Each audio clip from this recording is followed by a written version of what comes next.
ดยาแล้วอะไรแล้วเนี่ยเขาจะต้องฉีดยาต่อเนื่องอันนี้ยานี่เป็น3 วันหรือว่า สอ เช้าง เย็น วันครับ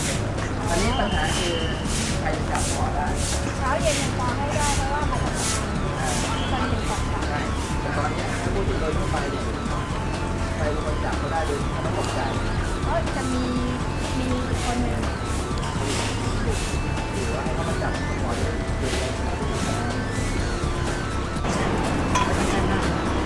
สบาย ว้าวไม่ต้องกลัวลูกรักษาได้หมดเลย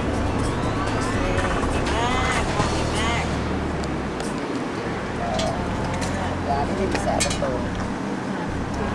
เก่งมากลูกเก่งโอ้เยี่ยม